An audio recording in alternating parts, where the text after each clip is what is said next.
the 1970s, pollution. Pollution was going to be so bad it would block out the sun. And then in the early 80s, everyone was terrified of nuclear war. We're all going to get bombed. And then in the mid 80s, it was acid rain. Acid rain's going to pour from the sky and people are going to get burned. And then the whole HIV and AIDS, and everyone was terrified. And in the 90s, they were talking about world economic collapse. And then the whole millennium bug and planes were going to drop out of the sky. And then we had the Twin Towers coming down. And then the whole 2012 was literally going to be the end of the world. Terror, fear, terror, fear, terror. None of these things happened. The COVID situation, when it broke out in 2019, I was in China at the time. The reaction was quite calm at the beginning. I did see footage of what was going on in America and panic and stuff, but for the most part in China it was pretty calm. We had a lockdown very close to the beginning. The government advised everybody to stay at home. It wasn't enforced. You could go out if you wanted to.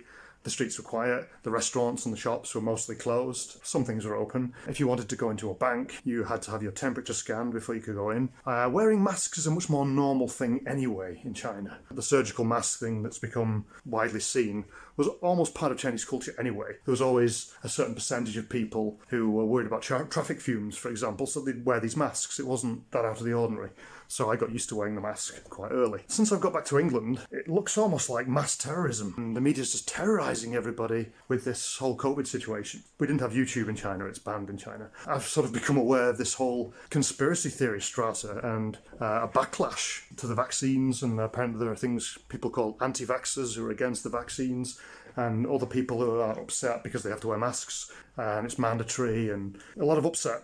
And there's been a huge amount of disruption to people's businesses and their livelihood. Everyone's stuck at home. It's been a tough time for many, many people. I just wanted to give you my take on it. It has interfered with my life, certainly, and it's been very, very disruptive. But at the end of the day, I think there's only one statistic that really matters. I think it's easy to get distracted, and I'll come to that in a minute. When I was growing up and I was watching the news, I avoided the news actually, but my father was addicted to the news. And one thing that was always coming up was this, in the 1970s, pollution. You know, the world was going to get polluted. No, we weren't even going to be able to breathe in the future. You know, the pollution was going to be so bad it would block out the sun. And then in the early 80s, everyone was terrified of nuclear war. We're all going to get bombed and live in a post-apocalyptic era, and it was all going to be a nightmare. And then in the mid-80s, it was acid rain. Acid rain's going to pour from the sky, and people are going to get burned, and you won't be able to go outside when it's raining.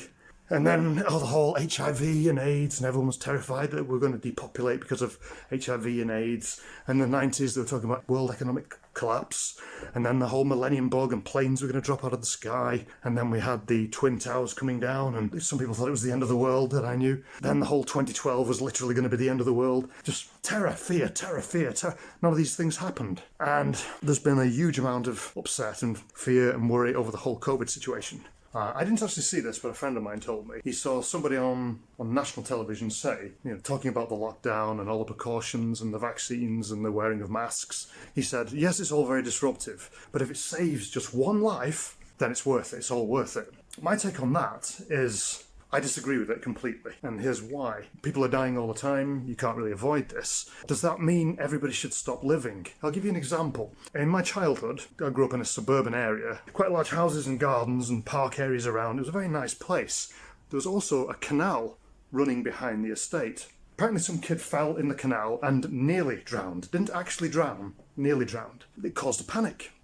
And there was an actual petition throughout the area, people were signing, to get the canal filled in. Let's fill in the entire canal, and it was quite a long canal, in the event that some kid might fall in and drown. So if you took the same argument, well, if it saves just one kid's life, it's all worth it. How far do we take this? So if it's to save one child's life from being knocked down by a car, what do? Close down all the roads? Ban all the cars? Or just stop all the children ever leaving the house? It's not sane. It's not reasonable. In my typical living in dreamland fashion, movies and entertainment, I'd just like to quote words of Spock from Star Trek II, Wrath of Khan. The needs of the many outweigh the needs of the few. And that is actually very, very sane. That is very logical. Yeah, it's a logical view. The needs of the many do outweigh the needs of the few or the one. Life just can't come to a standstill for the few. The few always have to die. Does that mean the many should also stop living in an attempt to prevent the few from dying? No, the many have to live and the few have to die. If you're emotionally very, very low, life's beating you down, you feel very, very heavy, you feel very, very low, you feel like giving up, something like the COVID comes along, you catch the COVID and you die. A few levels up from that seems to be the most popular reaction, mainly by the media. It may not be the most popular reaction, but when you look at the media, it seems to be scaremongering and fear, and the COVID's deadly, and we've got to take all these precautions, and if just one life's saved, it's worth ruining everybody else's life. Panic, panic, panic, lockdown. Everybody must get vaccinated as quickly as possible and wear the masks, and we must have social distancing, and we must close all the shops and ban all the concerts. Panic, panic, panic, fear, fear, otherwise we're going to get the COVID and die. The fear reaction. Above that, you'd have the angry reaction for it. People who don't want to wear the masks. And, I don't want to have those poisonous vaccinations, the anti-vaxers. We're ruining our rights and, we should be allowed to meet together in social parties and circumstances. And those people in the government, they're doing what they want and we're angry people, basically. And then you go up from there to a more sort of complacent or philosophical or indifferent approach, which would be, making a big fuss over this. I really just want things to get back to normal and get on with my life, but I'll go along with, what's happening, the regulations, and, I'll do as I'm told, so not to cause problems and just get on with it. And then there is sort of a calmer vibration, higher than that, where you say, well, this is all happening, not much I can do about it, but I'll just do my best to get on with my own life, and hopefully things will get better. But there is an even better approach, again, in my opinion. If you can get your emotional vibration very light, you can actually start to influence those around you, albeit subtly. So if you just decide, I'm going to be positive no matter what. I'm going to only give minimal attention to what's going on in the news, just so I know what's going on with other people. I will lift my vibration, and I'll just be light and happy and put my attention constantly on things that make me feel good. Now, that might sound selfish, but it's actually the least selfish thing you can do, and here's why. People are like tuning forks. I don't know if you know, but if you have a line of tuning forks that are not vibrating, they're all stationary, and then you strike one particular tuning fork, it will hum at a certain vibration, like Interestingly enough, all the others start humming in harmony with that one tuning fork. And this is rather like people. That doesn't mean if you go around just being light and happy all the time, that everybody around you will be light and happy. But you will lift them up slightly from where they are. If someone does have the COVID and they're ill and they feel like they're going to die, it could be just enough just to bring them up to a state of fear where they start taking precautions. And they do start reacting, at least in some way. They take precautions to make things better. Or the fearful people who are frightened about the precautions, they come up a bit higher to being angry about it and rebellious and causing trouble. And the angry people, they come up a little bit higher to being sort of indifferent, getting along with it. And the indifferent people come up to the point of, well, I'm just going to enjoy myself and get on with my life. And if those people can come up higher to a point where they just take responsibility for their own feelings and their own emotions and maintain a high, light, emotional level, then everything comes up and it all has a knock-on effect. Just to answer the question, though, who's right about a situation like the COVID?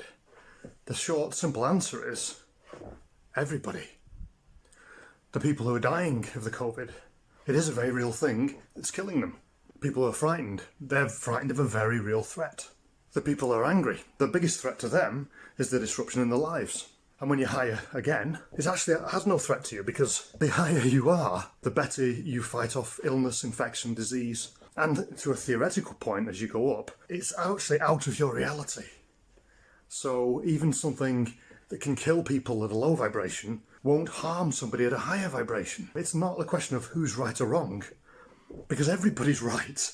That's the cruel trick here. Everybody's actually right, but it's what they see and what their reality is determined by their emotional level. So the only solution really for everybody is to raise your emotional level. The people with already the lightest emotional level, they have the advantage here, because it gets easier and easier to control your vibration the higher you are, and easier to influence the world.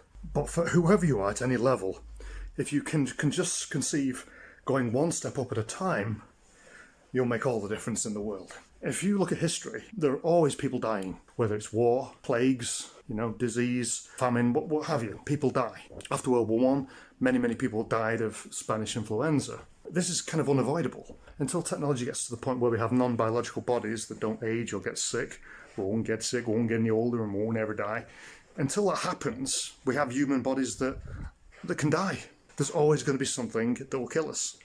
I think the only statistic that really matters, that really matters is world population. If you go to Google and you look at world population between 1960 and now, it's been a steady climb, a straight line, assuming the information I've got is correct. And all these bad things that have happened to terrorise people in the way, they haven't even shown up. Because the fact is, more babies are being born than people are dying. And of course, it's very, very sad when people die, especially when they're close to you. Both my parents died of cancer. But whether it's cancer or heart disease, war, famine, COVID, whatever it is, people are going to die. And you can't avoid this. You just can't. But I don't think we should worry so much. And I don't think we should panic so much. Because population is just going up and up.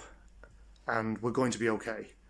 And I think we just need to relax a bit on this and start living, focusing on just having a good time in life and doing our best and not worrying so much, because it's not nearly as serious to the world as the media makes it out to be. And that's my take on it.